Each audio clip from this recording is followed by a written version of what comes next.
시청자 여러분 안녕하십니까? BOA 모닝뉴스 시작합니다. 북한 김정은 위원장의 건강 이상설과 관련해 북한 지도자가 누가 되든지 미국은 북한 비핵화를 계속 추구할 것이라고 마이크 폼페오 미 국무장관이 밝혔습니다. 이 북한이 아직 반응을 내놓지 않고 있는 가운데 이 한국 정부는 북한 내 특이 동향이 없다고 밝혔습니다. 조상진 기자가 보도합니다. 마이크 폼페오 미국 국무장관은 22일 폭스뉴스와의 인터뷰에서 김정은 위원장의 건강 이상설과 관련한 질문을 받고 김정은 위원장의 여동생 김여정 노동당 제1부부장과의 만남을 언급했습니다. 김정은의 건강 문제로 김여정이 지도자가 된다면 김여정과 협상이 수월할 것으로 보느냐는 질문에 김여정 부부장을 몇 번 만날 기회가 있었다고 말하고 미국의 과제와 목표는 변하지 않는다고 말했습니다. 누가 북한을 이끌던지 미국은 북한이 핵 프로그램을 포기하길 원하고 북한이 정상국가가 되길 바라며 북한 주민들을 위한 밝은 미래를 원한다고 밝혔습니다. 또 북한은 비핵화를 해야 한다면서 미국이 검증할 수 있는 방식의 비핵화라고 강조했습니다. 폼페오 장관은 최근까지도 신종 코로나 바이러스 사태와 관련한 인도적 지원과는 별개로 북한의 비핵화와 대북 압박의 필요성을 강조해왔습니다.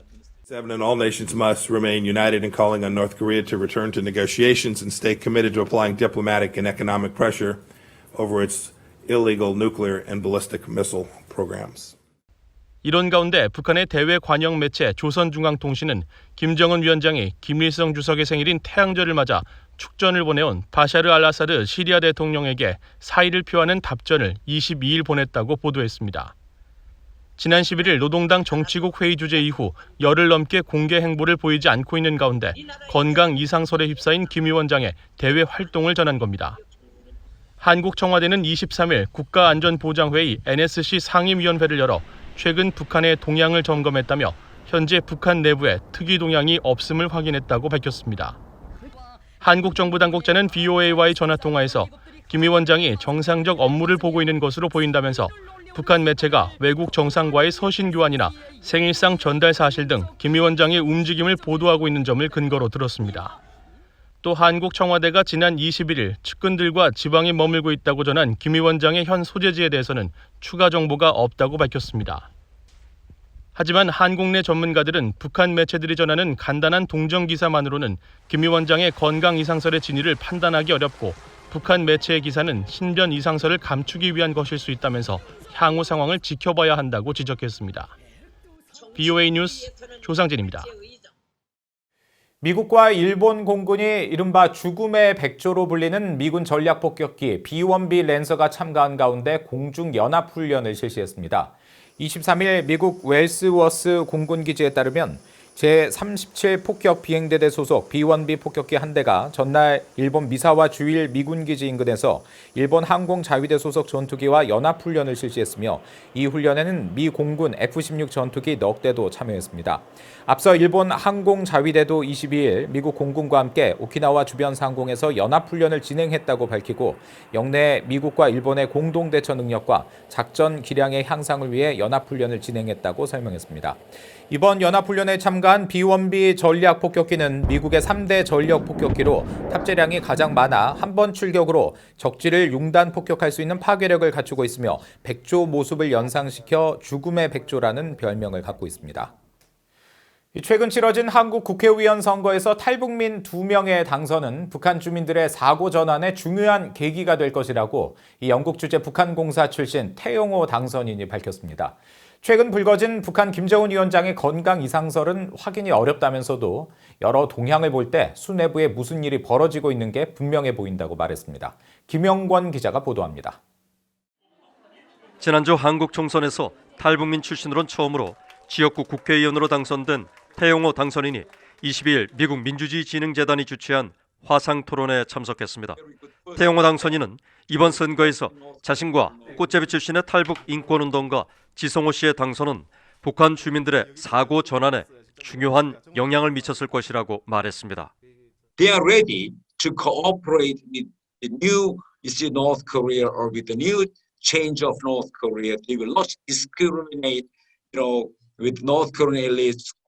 태 당선인은 최근 중국 내 많은 북한 무역 종사자들이 탈북민 출신이 어떻게 국회의원에 당선될 수 있었는지, 또 지역구 의원과 비례대표 의원의 차이는 무엇인지 많이 물어봤다는 소식을 들었다며 이런 질문 자체가 매우 중요한 의미라고 강조했습니다. 그러면서 북한의 최하 계층인 꽃제비 출신 지성호 비례대표 당선인과 엘리트 출신인 자신이 함께 국회에 입성하는 건 북한 주민들에게 자유민주주의 제도의 우수성을 생생하게 전한 것이라고 강조했습니다.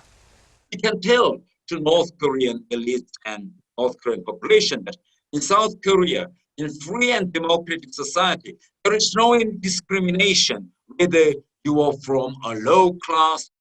행사를 주최한 민주주의진흥재단의 칼 거시먼 회장은 이번 당선을 통해 탈북민들이 한국에서 더 이상 2등 시민이 아니란 중요한 사실을 알게 해줬다며 앞으로 북한의 개방과 민주화 과정에서 전문성을 갖춘 탈북민들이 중요한 역할을 할 수 있는 길을 열어줬다고 평가했습니다. 태 당선인은 앞으로 국제사회와의 폭넓은 교류를 통해 북한 인권의 필요성을 강력히 제기하고 한국 정부의 탈북민 북송 재발 방지와 한국 내 북한 인권 인식 변화를 위해 노력하겠다고 밝혔습니다. 최근 북한 김정은 위원장의 건강 이상설 보도와 관련해선 극비 사안으로 알기 어렵다면서도 그것과 관계없이 북한 내부에서 뭔가 일이 벌어지고 있는 게 분명해 보인다고 추정했습니다.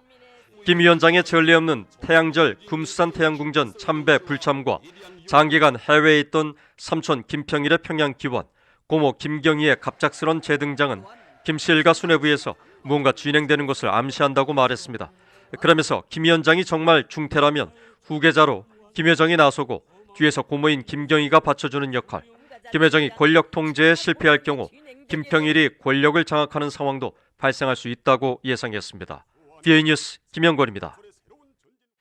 유엔 식량농업기구 FAO가 기후변화로 인한 재난과 위험 대응을 위해 제출한 2년 기한의 대북 지원 프로그램에 대해서 미국이 거부권을 행사한 것으로 알려졌습니다. FAO는 최근 유엔 안보리 대북제재위원회에 제출한 제재 면제 신청에서 해당 프로젝트가 식량 공급과 상수도, 기본적인 농업시설과 관련해 기후변화로 증가하는 위험에 직면한 북한 내 취약계층을 돕기 위한 것으로 사실상 인도주의적 지원이라고 설명했다고 블룸버그 통신이 보도했습니다. 미국은 그러나 유엔 안보리 이사국들에 보낸 서한에서 요청된 FAO의 활동은 북한 주민의 이익을 위한 지원이라기보다 북한 당국과 학술기관, 연구단체 등의 광범위한 조직적 훈련과 관료적 지원 내용을 담고 있어 이를 거부한다고 밝혔다고 블룸버그 통신은 전했습니다. 앞서 미국 정부는 북한 주민들을 위한 인도적 지원은 현재 대북 제재 아래서도 가능하지만 북한 정권의 핵과 미사일 프로그램을 막기 위한 대북 제재는 계속 이행돼야 한다는 입장을 지속적으로 밝혔습니다. 북한이 자국 내 신종 코로나 바이러스 확진자가 없으며 코로나 바이러스와 관련해 212명을 격리 중이라고 세계보건기구 WHO에 보고한 것으로 전해졌습니다. 에드윈 살바도르 WHO 평양소장은 22일 VOA에 북한 보건성이 매주 공유하는 신종 코로나 바이러스 상황 소식지를 통해 4월 17일 현재까지 북한 주민 212명이 격리 중이며 지난해 12월 말부터 외국인 등 모두 2만 5천여 명이 격리에서 해제됐다고 밝혔다고 전했습니다. 또 북한 당국은 주간 보고를 통해 이달 17일 기준으로 740명에게 코로나 바이러스 진단 검사를 실시했으며 이 가운데 확진자는 없었다고 보고했다고 밝혔습니다. 살바도르 소장은 현재 북한의 코로나 바이러스 대응을 돕기 위해 WHO는 기술과 지침 등을 제공하고 있으며 중국 단둥 지역에서 북한의 반입이 이루어지지 않고 있는 코로나 지원 물품들이 북한에 반입되도록 북한 당국과 협력할 것이라고 밝혔습니다. 이상으로 VOA 모닝 뉴스를 마칩니다. 시청해주신 여러분 고맙습니다.